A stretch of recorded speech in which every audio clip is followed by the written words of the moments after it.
It's the Monday Game Chat with your host, Clive Illenden.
It's the Monday Game Chat with your host, Clive Illenden.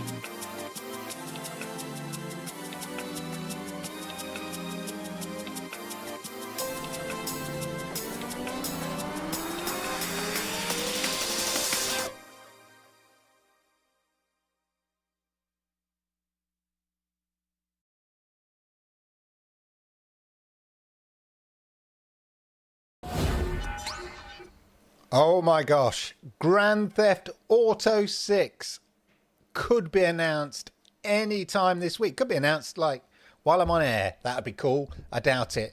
But rumours are that Grand Theft Auto 6 is going to be announced. We've got the Game of the Year Awards coming up, and the nominees for the various categories are out there, and the nominees for the Game of the Year itself are out. And there's some controversy, and we'll be talking all about that. And hey, do you like chocolate and Xbox? Well, we have a treat for you on that front as well. All this and much, much more in today's Monday Game Chat. Roll the credits. It's the Monday Game Chat with your host, Clive Illenden.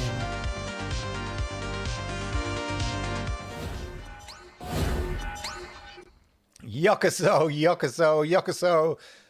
Arigato gozaimasu. Wonderful, wonderful to see you today, Monday.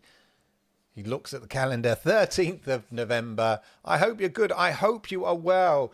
We've got an interesting show today. Lots of things to discuss as ever. And I would appreciate your input into it. So, for instance, Grand Theft Auto. But I should put a little poll here. Here we go. So let's start a poll. Are you looking forward? I'm going to say it as I type it. Are you looking forward to GTA 6? Yeah, I could put in yes. Oh, yeah, well, let's be a bit more imaginative, yeah? You're goddamn right.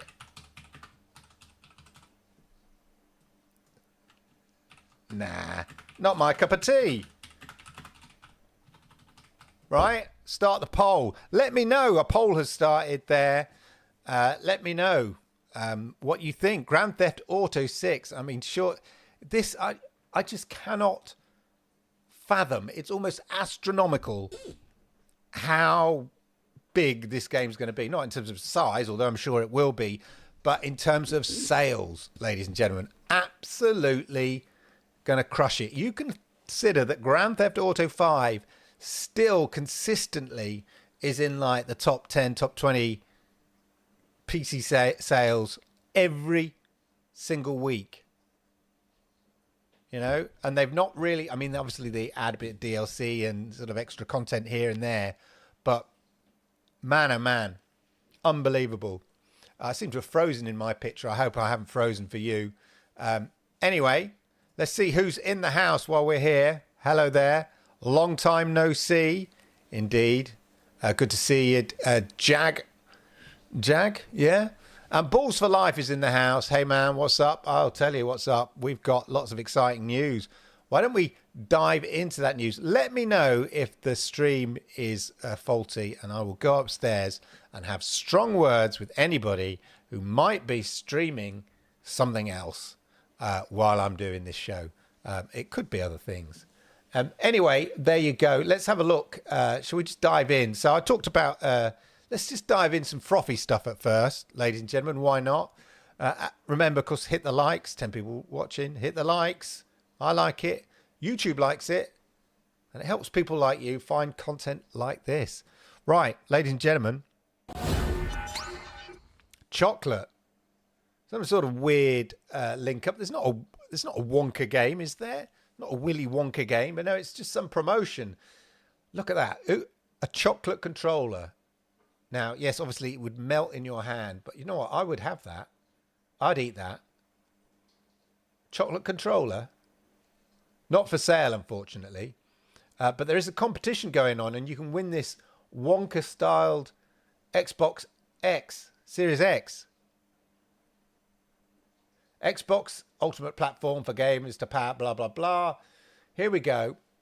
In partnership with the highly anticipated new Warner Brothers Pictures film Wonka, Xbox is celebrating the return of the world's greatest confectioner with a uniquely delectable gaming experience. Starting today, fans can enter the Xbox sweepstakes for a chance to win the most extravagant and playful inspired Xbox prizes, which include a Wonka-inspired Xbox Series X storefront display. So a special, I have entered the competition. A special Wonka chocolate bar inspired Xbox Series X bundled with unique console display modelled after the chocolate store. Okay, so it's in a display unit. Why? Where are you going to put that in your home? If it was just the sort of Xbox Series X, but it's the whole unit. Yeah, it's not edible. Boo.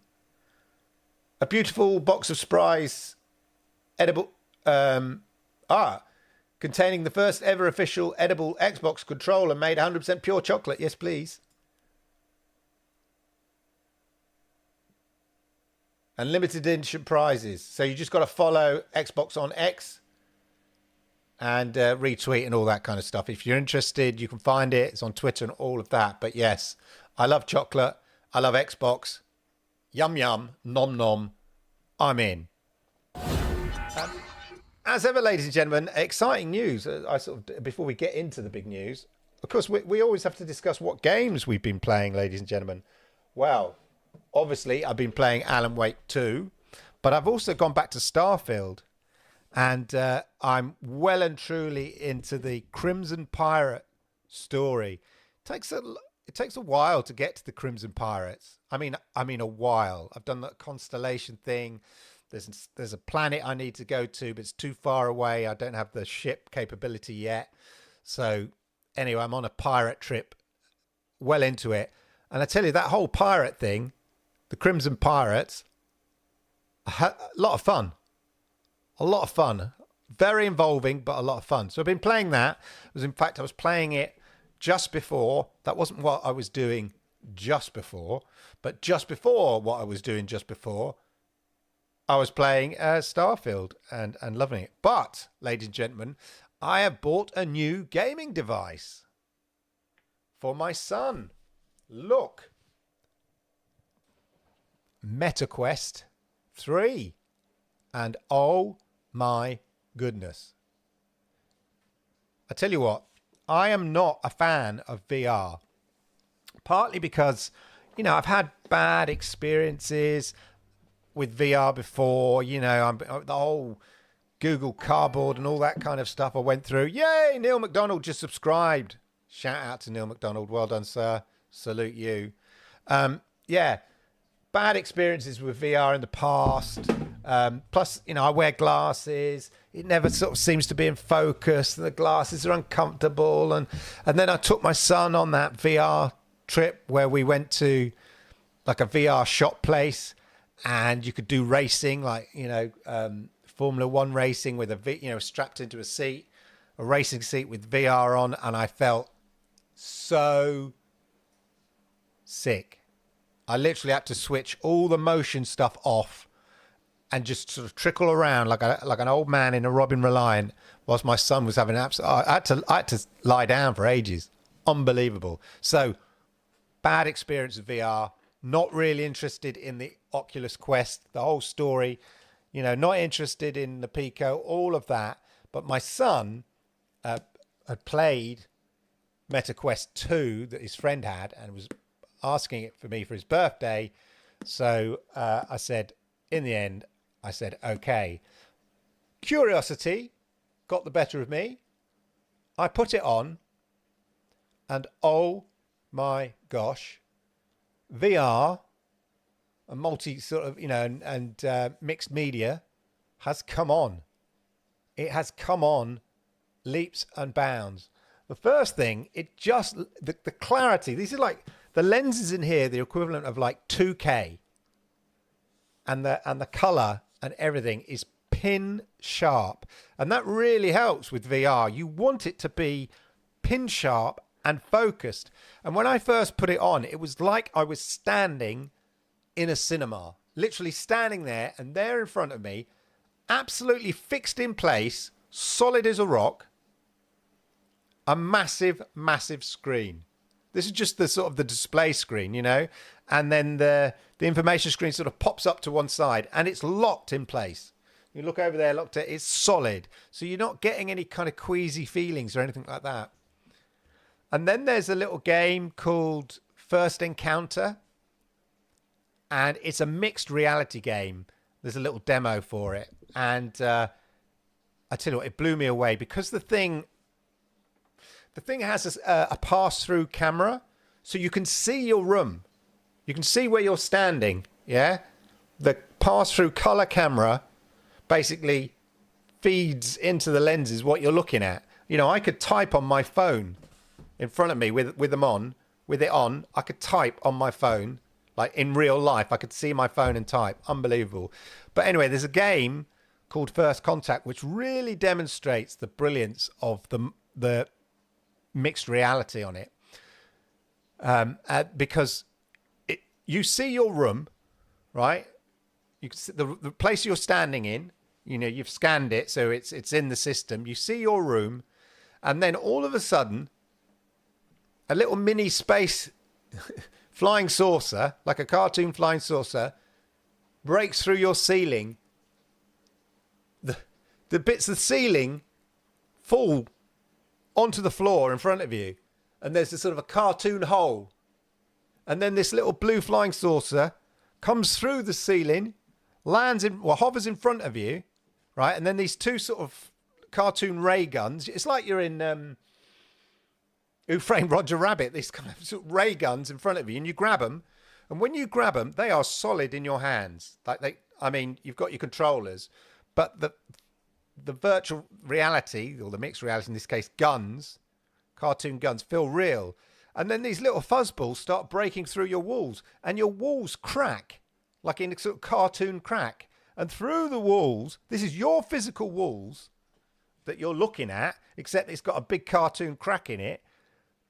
You could sort of see a desert, and these little coloured fuzzballs are sort of bouncing and squeaking and flying at you, and then you've got to kind of shoot them. And when you shoot them, they go into a sort of this mini flying saucer thing in like sort of a tube, like a vacuum tube, like that. They go into a vacuum tube, and they keep coming, and you can see them, and you can shoot through the wall, the hole in the wall that's made. You can shoot through there. It's amazing. I am someone who suffers from motion sickness with these things. Not at all. It was so much fun. In fact, it's quite creepy because these little fuzzballs start coming at you really fast, and you're firing, trying to get them into this sort of vacuum tube as quick as you can. Boo, boo, boo, boo. And they're around your feet, and you're sort of, it's so real because you're going, oh my, get off, get off, get off, instinctively. So yeah, that was my first experience. So I was literally blown away by that experience. And then I popped in a couple of times. You know, you can watch a film on that big screen. It's like watching on a cinema screen. If you sat down, and it just feels locked in place. You can do work on it and call up 3 screens. And again, like you know, you've got screen in front of, yeah, you've like a 3-screen setup, something like that. Really, really cool. And of course, I'm a big fan of Super Hot. And they've got, obviously that was a VR game in the first place. And I played that, and oh my God, anybody knows Super Hot, of course. You get these sort of orange figures. You move, they move. You move, they move. So you can stop motion. They fire a bullet at you, and you stop, and then the bullet... First time I picked it up, my son had left it on. I didn't realise. I went straight in the game, and this giant looming orange figure in front of me pulls a gun on me, and I see the bullet. I see the bullet literally. He shot me in the head. Game over. But it's quite intimidating. But the thing about it, anyway, you can see I'm going to be doing a video on this. I guess it's because my expectation, because of my experiences with VR and stuff like that. It's a mixed reality headset. That's the thing. That's the cool thing about it, as well as VR. But my bad experience set the bar of expectation really, really low, I think. And so I was pleasantly surprised. And I think it's a combination of I could take my glasses off. I need my glasses to look at anything within a couple of feet. Yeah, like screen and stuff to read the writing. Beyond that, I don't need my glasses. If I'm watching TV, the other side of the room, I often take my glasses off. Where am I? So because the screens on the Meta Quest 3 are kind of virtually, 2 meters away, 3 meters away, everything is clear. Of course, Beat Saber as well. So much fun. And it's just the definition is just so good. VR has certainly come on leaps and bounds. I mean, VR seemed to be stuck, as far as I'm concerned, for years and years. I remember doing a project, like a film project. Oh my God, I'm going to show my age, but 30 years ago. And VR, the principles of VR were the same. I mean, obviously, graphically, much better now. But now, wow, you're seeing it in 2K, bright colors, really, really cool. Anyway, had a lot of fun doing that. Let's get onto the chat before we push on with the news, ladies and gentlemen. Don't forget to hit the likes, all of that. 13 in the house, only 5 likes. Come on. Anyway, you can see from my passionate rant there, I was impressed by the Meta Quest 3. Looking forward to GTA 6 on PC 2 years after console release. Yeah, imagine. Oh, well, chocolate chips. Meta Quest 3 looks awesome. Can't wait to get one in the future. It is. The thing about it, the one criticism I'd say, well, a couple of criticisms, the battery life is not as long. But then again, actually, you don't, even though the experience isn't as sort of queasy as I thought it was, you still do feel a little queasy afterwards. Not during, but just slightly up, for me personally, slightly afterwards. So it's not something that you want to be in or playing a game, looking around all over the place for long periods of time. Even my son, he'll be playing Fortnite upstairs, not VR Fortnite or anything like that. And then he'll come down, and then he'll put the Meta Quest on. Then he'll play like a squad up. There's a sort of Fortnite-like game. You can squad up, and he's got some friends who've got a Meta Quest. And they'll have a sort of a game like that. He'll do Beat Saber. And then he'll take it off and have a rest because he's sort of a bit exhausted.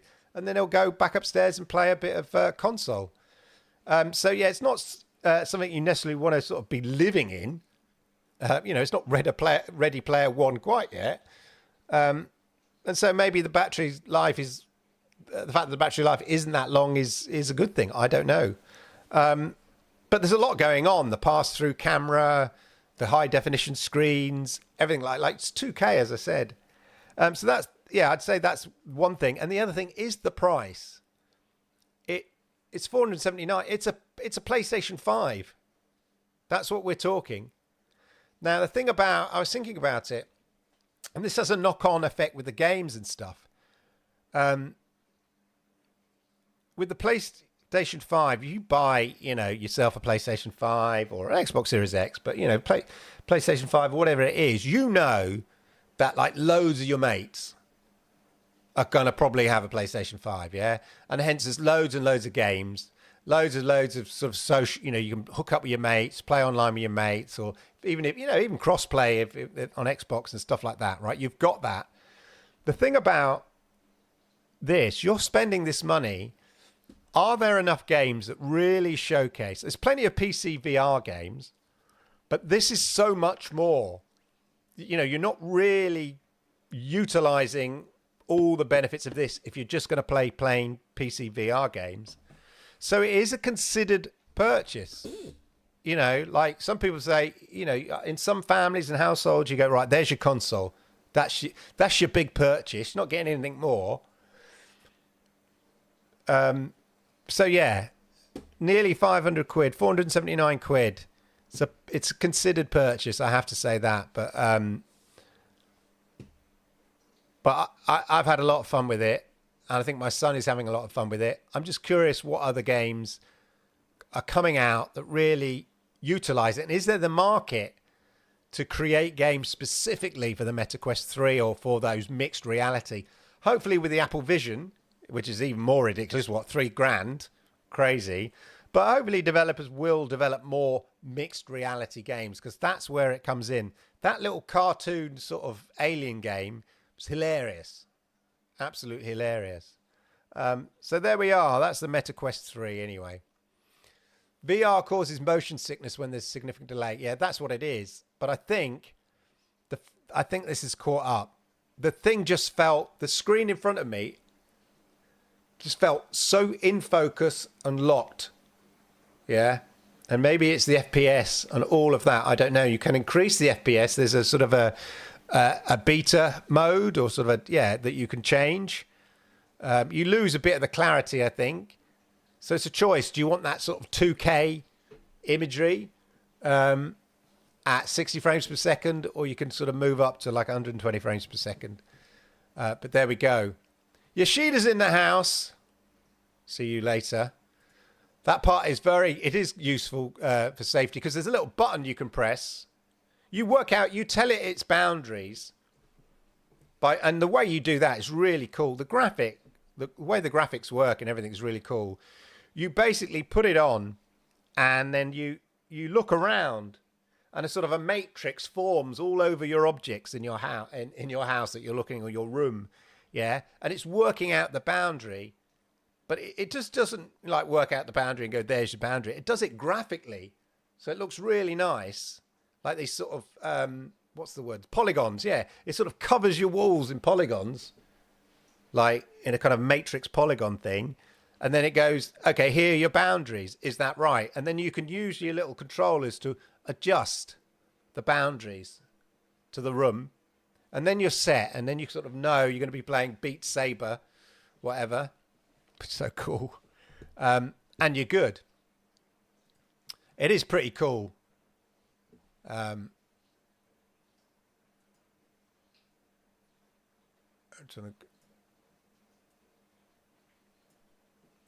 Watching live. That's all right. That's all right, DJ Ronnie.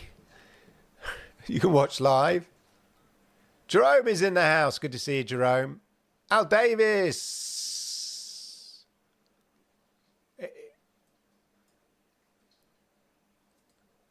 GTA 6 will be amazing, and we don't know anything about it. I know. How have they managed to keep it so secret? It's something they've been, working. They say they've spent like $1 billion, some crazy figure. We'll come to it, but because they've been working on it for 12 years. How come it's been fairly leak-free free. And the first we know about it launching sort of thing is like, oh yeah, they're going to announce something this week. I mean, hats off for them for keeping that. Gandara, VR will probably be very niche for a long while yet. It's about the same price for Series X and PS5. Yeah, exactly. That's you're quite right, Gandara, and that's my concern. That it is the Meta Quest 2 apparently was significantly cheaper and felt more like a kind of, not an impulse buy, but, something slightly more affordable. But that 500 quid, shelling out the 500, smackaroonies is it a monkey? Yeah, what's a monkey in money? Yeah. Slapping down a monkey, as we say, in old London town, is a big ask. I pre-ordered the PlayStation Portal. We'll be coming to that, Balls for Life. It's curious, what is it for? It's definitely a great experience, but I don't want VR flavour. I don't want just VR, yeah.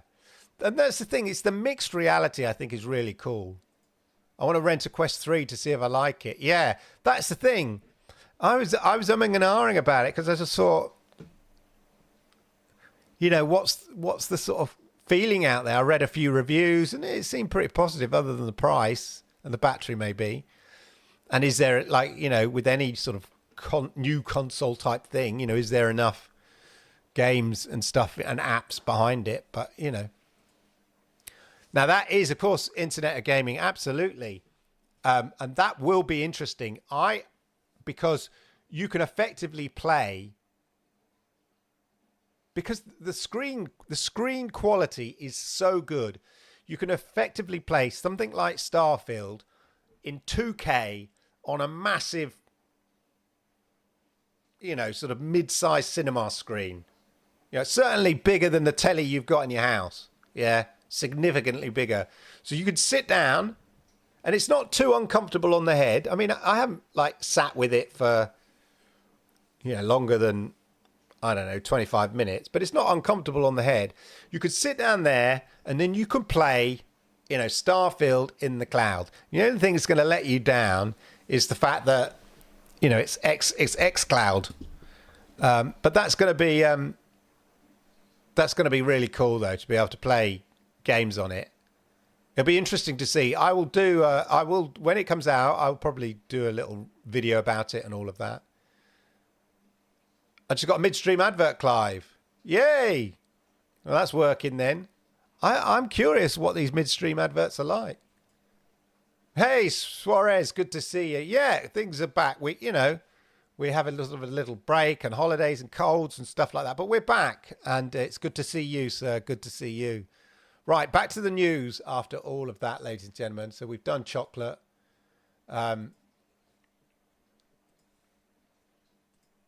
So let's talk, because Twitter is on fire, ladies and gentlemen. Let's talk Game of the Year.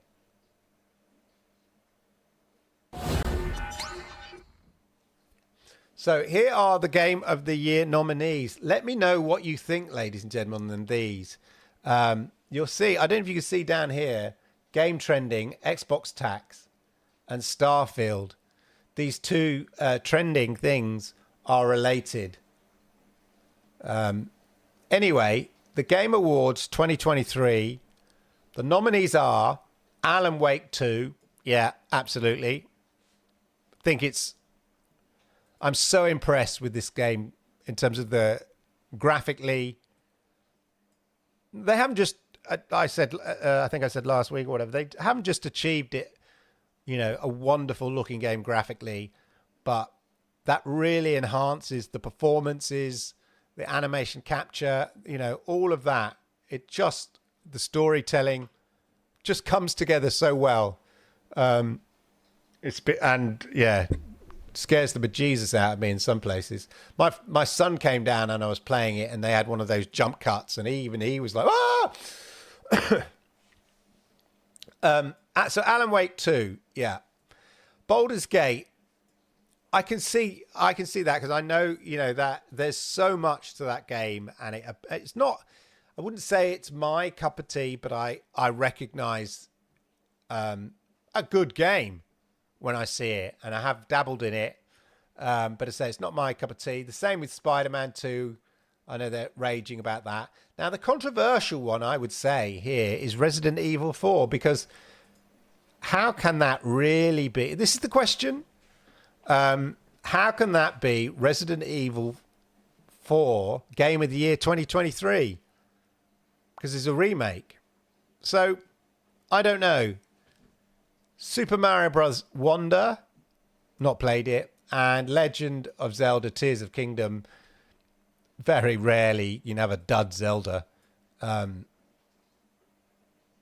Majorca's Mask, I think, was probably the least, although I enjoyed that, successful one. The Legend of... so those are the nominees. Now, of course, the big thing, as Internet of Games so wittily says, Starfield. Come back to the Christmas tree. So, yeah, you'll see here, we look on trending. Karen Jovian here says, I'm surprised Super Mario Wonder which was pretty very much the same thing as all other side-scrolling Mario games. So, yeah, they're good games. Got a Game of the Year nomination over Starfield. Hi-Fi Rush. Hogwarts Legacy. There's always be, controversy. It's not to say that Starfield got nominated in RPG, but so does Baldur's Gate, and Baldur's Gate's going to probably win that for an RPG.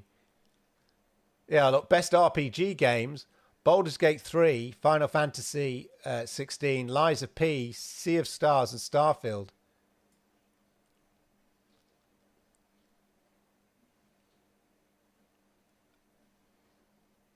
Starfield is trending for the Game Awards. There were just too many great games this year. Yeah, I'm pushing 220 hours into Starfield. There's so much to do in Starfield. Even if you stick to the main storyline, I can't resist occasionally, going to visit a place and then getting into a fight, or helping out some poor settlers with the, raiders that they're being raided by and stuff like that. But generally, sticking to the plan. But yeah, you could see it's a controversial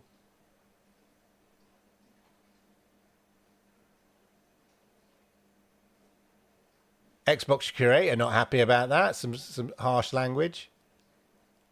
Starfield deserved Game of the Year over Samey, children's 2D Mario game. Harsh.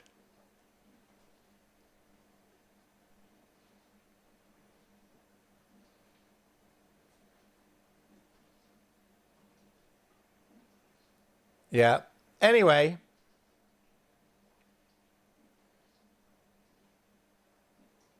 Yeah, it will probably lose. Paul Tassi here. Best one nomination. That's the other thing. It's landed one nomination, best RPG, and it will probably lose to Baldur's Gate, because Baldur's Gate is in, up for Game of the Year. Anyway, so there we are. Let me know what you think. I wouldn't, I really think, Starfield is such a good game. Do I think it's the best game I've ever played? No. Do I think it's a good game? Yeah, absolutely. There's so much depth to it. But controversy there reigns through, as you can see. Talking of Baldur's Gate, ladies and gentlemen, it looks like here, Baldur's Gate 3 on Xbox. As Larian Studios, they've been teasing, it's been a busy week. Baldur's Gate 3, just nominated for Game of the Year 2023 Awards.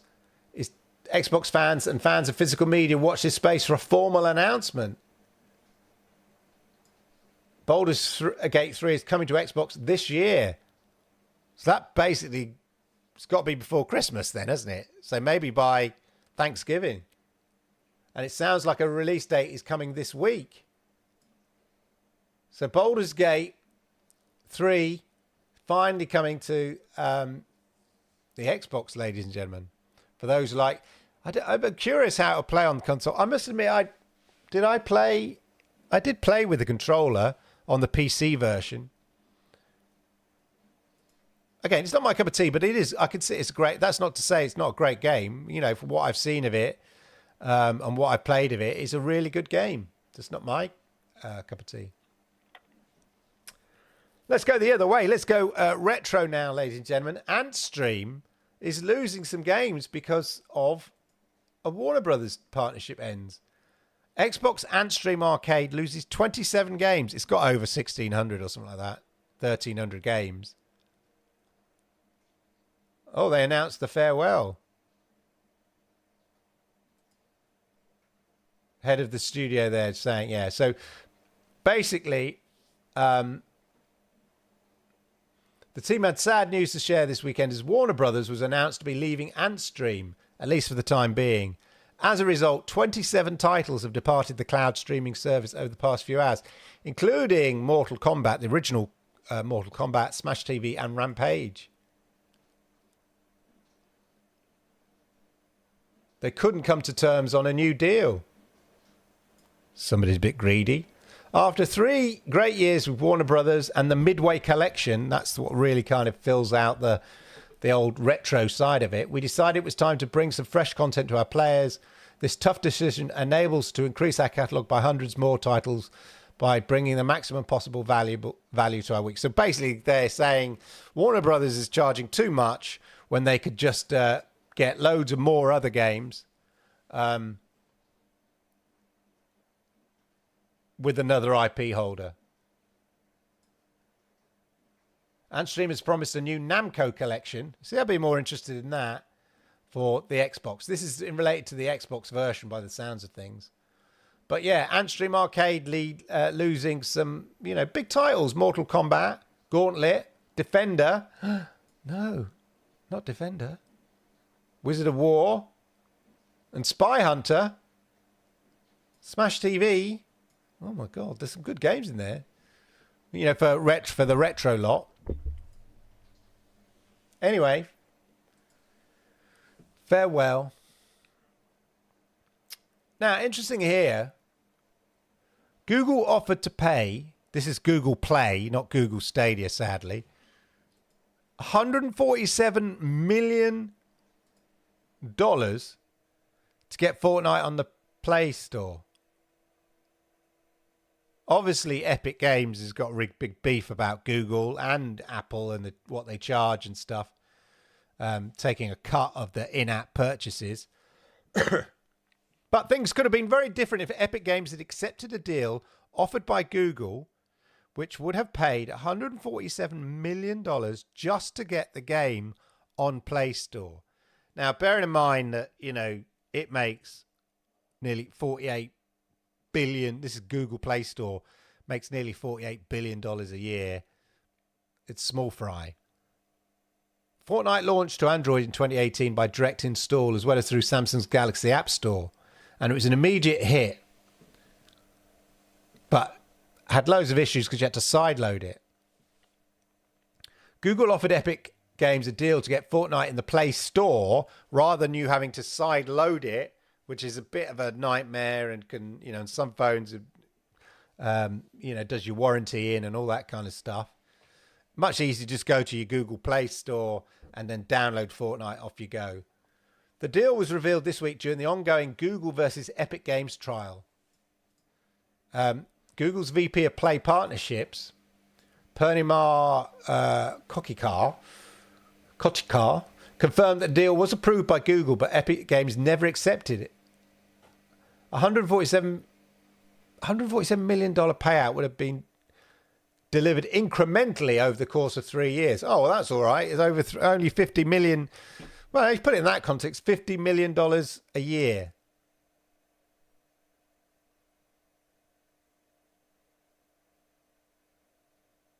Yeah, and of course, Epic Games did briefly put Fortnite in the Play Store, only introduced direct payments, contravening, of course, Google's and Apple's terms of service. But there we are. That's how valuable Fortnite is, which makes it kind of interesting. You know, would Fortnite have moved the dial on Stadia? I mean, it came to, xCloud. Xbox got it on xCloud. They did a deal, didn't they? And of course, it's on GeForce Now. But would it have moved the dial early doors if they'd said, came out and said, and you could play Fortnite for free on it? I mean, it's worth just, not taking a cut for Fortnite, just using it, not as a loss leader, because I don't suppose it would, potentially as a loss leader. But would it have moved the dial? Or was it still, Stadia still too, its niche was too much of the early adopters who probably aren't that bothered about Fortnite? The kids want to play Fortnite on, on their PlayStations and Xboxes, Many times I've considered setting up a hardware rental company. Yes. That's the thing. Sometimes some things you've got to try them out, haven't you? I feel like Resident Evil 4 Remake's taking Hogwarts' spot because Hogwarts has a PR problem. Oh, yeah, I suppose.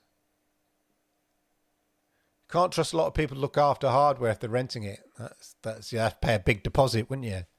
Balls for Life says Starfield doesn't deserve it. Well, I think I don't know. I think it's worthy. I wouldn't say it's game of the year, but I think it's worthy of a nomination. In my humble opinion, I think Starfield is worthy of a nomination in game of the year. Steam rating isn't high enough. Well, that's a lot of people dumped on it, for no reason really, other than it's an Xbox title. They had this silly console wars sort of very partisan views on it. Neil, big fan of Baldur's Gate there. Yeah, it'd be interesting if Baldur's Gate does win. Neil plays with Baldur's Gate with the controller all the time. Yeah, of course. Yeah, I love Baldur's Gate to shout out Stadia, indeed. Thank you, Stadia. Yeah. Oh my God, I refused to play it on Stadia because I didn't realise you could play it third person rather than top down.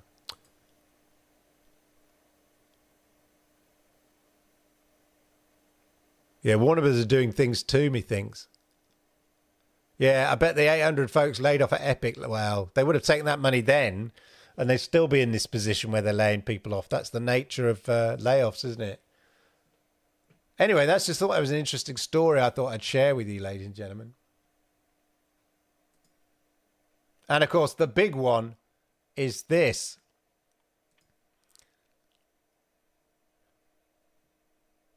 Cookies, cookies, cookies.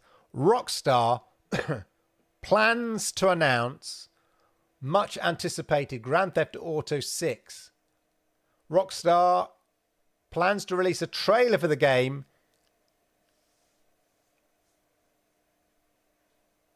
in December. The commercial for the game will coincide with Rockstar's 25th anniversary.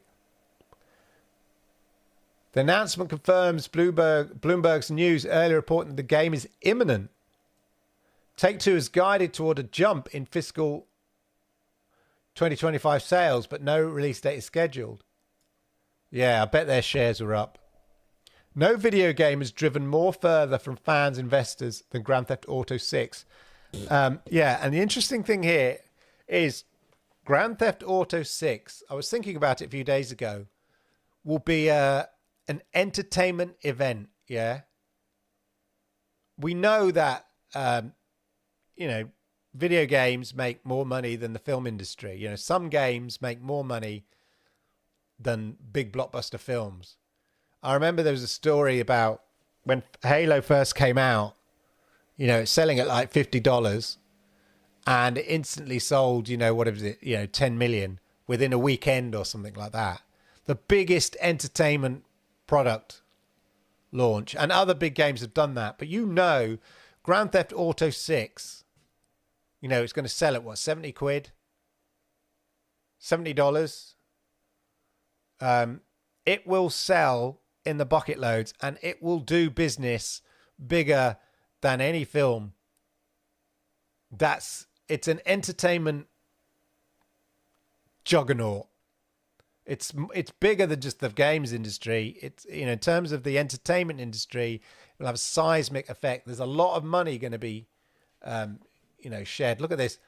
Grand Theft Auto 5 sold more than 185 million copies and is the second best-selling video game of all time. 185 million copies. Even at like $30. Right, let's round that up to 200 million copies. Times 3. 600 million.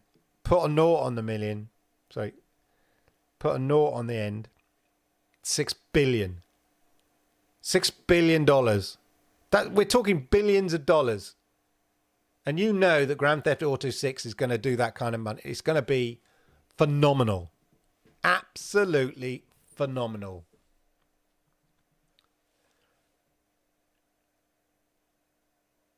Yeah, of course there was that early footage that hackers...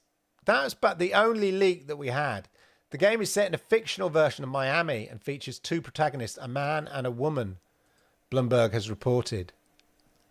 There's other... Let me just go to BBC reporting on it. No, not culture. Not culture. Go back to news, tech.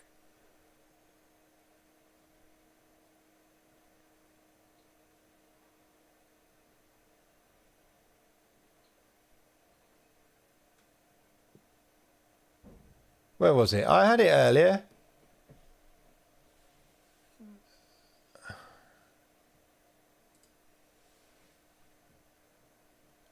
Shout out this, by the way, while I'm here.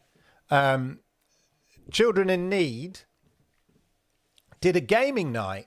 I did a live stream for Children in Need, but they had a gaming night, and people did streams and raised money for Children in Need in the UK, which is kind of cool on the BBC. I talk all about it over on the Lord Kensal channel. It's on iPlayer, Game On. They had competitions, an F1 competition, Just Dance competition, a VR game called Hado competition. A lot of fun, but raising money for kids' charities and stuff like that. But that's not what I was looking for. What we are looking for is... Maybe I searched for it. GTA 6... Here we go. So, one of the highly anticipated games of the generation is getting closer to being released. 10 years since Rockstar, and the game still looks good. The game still looks good, doesn't it? I think because they chose to do it in this slightly, there's an art style, but this sort of lined, sort of slightly comic book style. It ages slower, put it that way. It doesn't feel dated. In a statement, President Sam Houser said its first trailer would be unveiled in December to celebrate the company's 25th.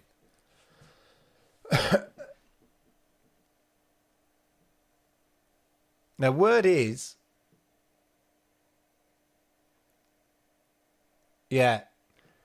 Strauss Zelnick, boss of Rockstar's parent company Take-Two Interactive, said each new game in the series needs to be something you've never seen before. That is the one thing that they raised the bar. They did it Red Dead Redemption 2. They raised the bar, whether it's in storytelling, game, mechanic, whatever. They raised the bar.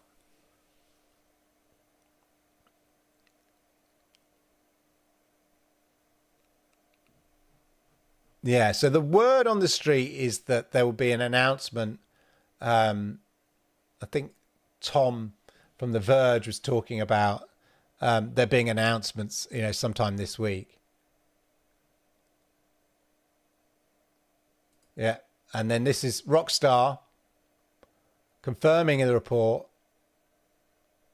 we're very excited to let you know that in early December, we'll release the first trailer of the next Grand Theft Auto.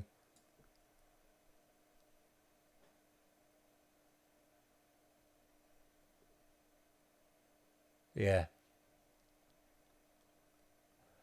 Anyway, so big news, ladies and gentlemen. Big news indeed.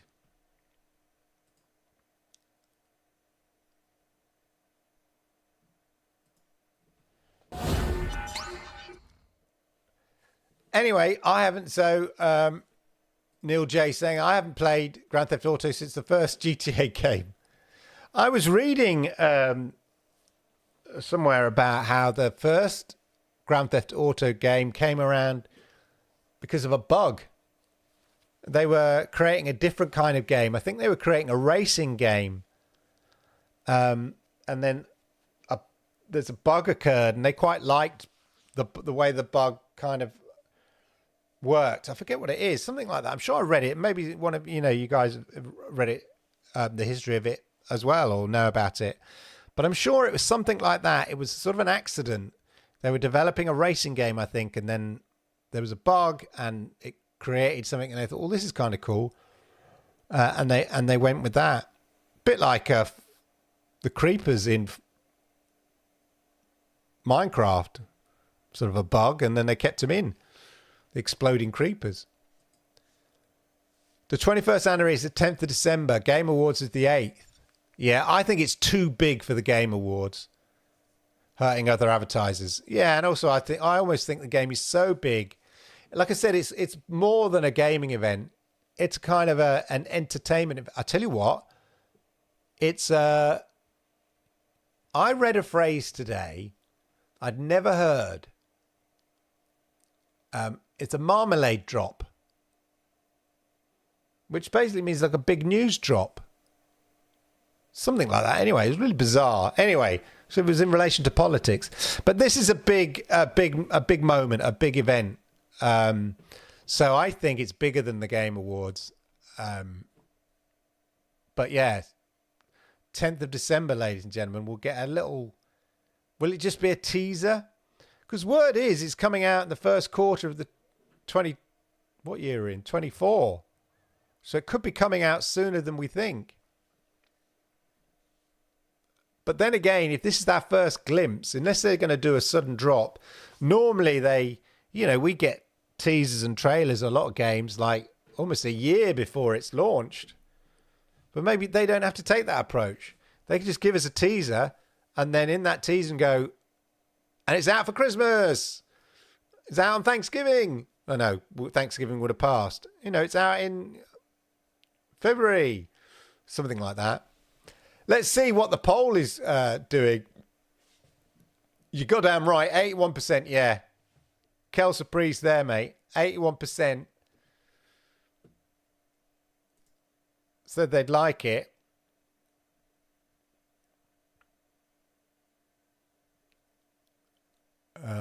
Yeah, 81% saying you're goddamn right, as opposed to 19% saying not my cup of tea. So pretty strong on that way. GTA is always fascinating me. Incredible worlds with so much to do, just plain fun. I know, just the sheer scale of it.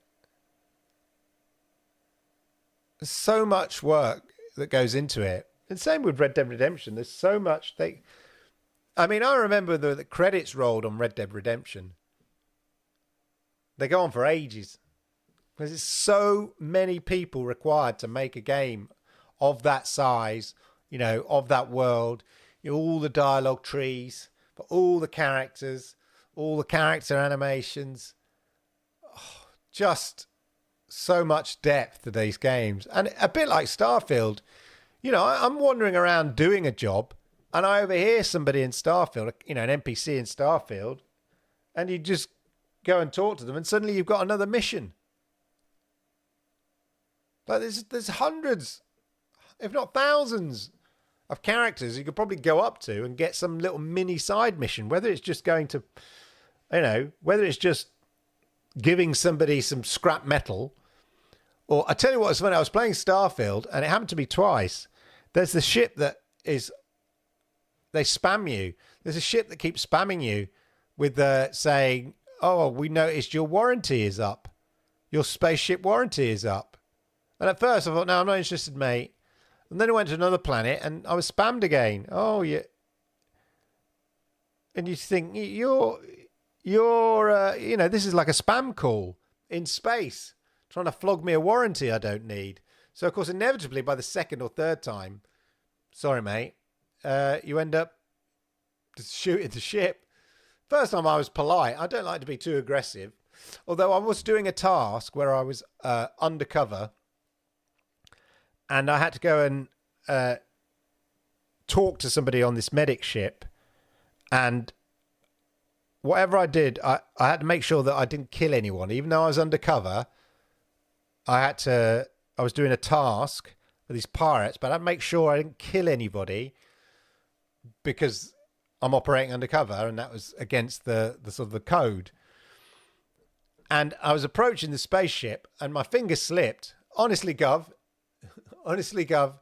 and I accidentally fired at the ship, and they went into panic mode. And there's no way of undoing it.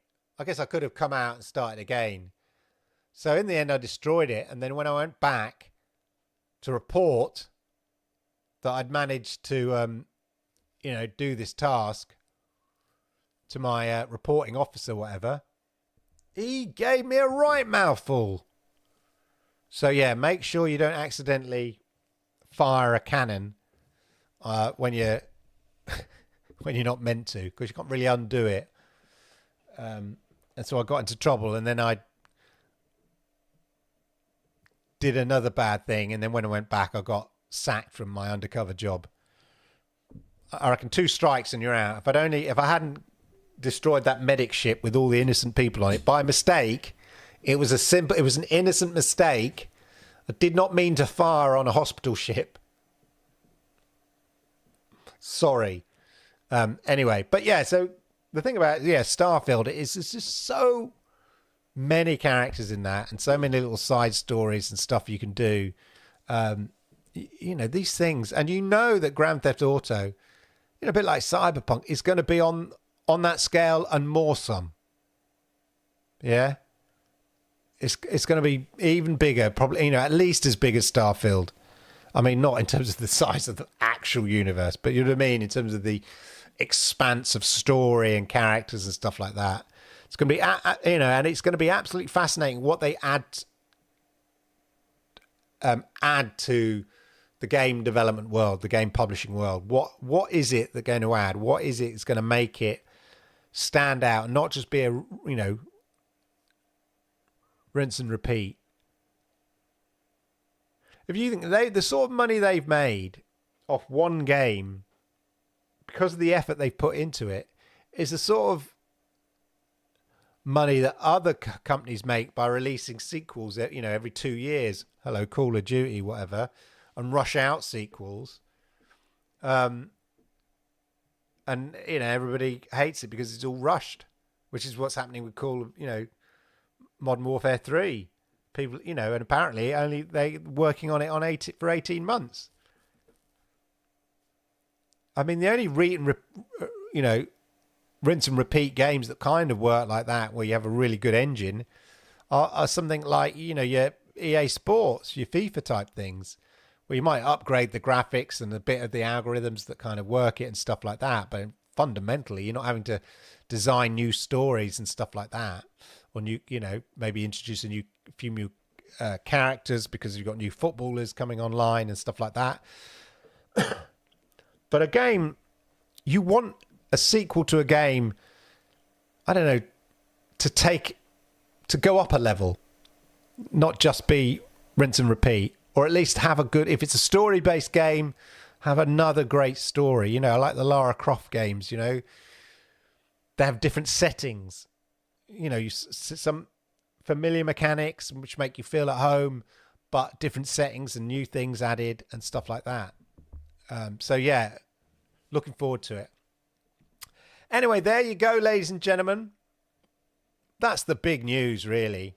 I shall be reporting more on MetaQuest 3. I shall be doing a video all about it as ever.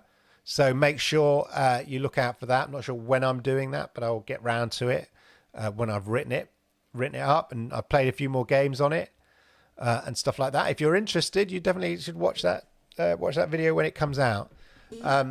Also, if you are interested in donating to Children in Need on behalf of Lord Kensal, who streamed some games, I'm going to put the link in the chat for you. Up to you. Let me say here,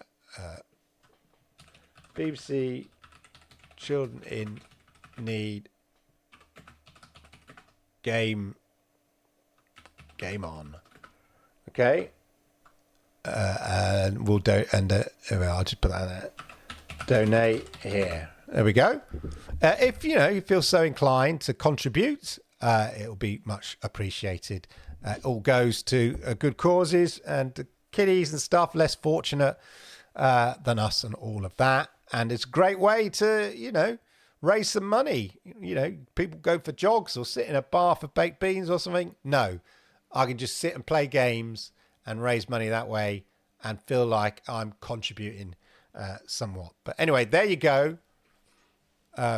There's the link if you want to donate and find out more about BBC Children in Need and Game On. As I said, or Lord Kensal said, I had a little bit of something to do with setting it all up. And I, not only in a professional capacity, where I obviously advised on some of the big contracts with EA Codemasters for Formula One and Ubisoft for Just Dance, which they featured in the TV program, and Hado VR, which is a kind of mixed reality sports program, sports game.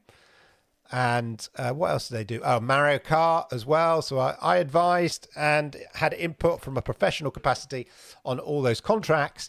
And then from a hobby perspective, word got out at work that I was I do live streaming and stuff like that. And the organizer, Children in Need, approached me and said, I'd love you to be part of the sort of advisory board on it and give us some advice from from my non-professional capacity, from my amateur streaming capacity.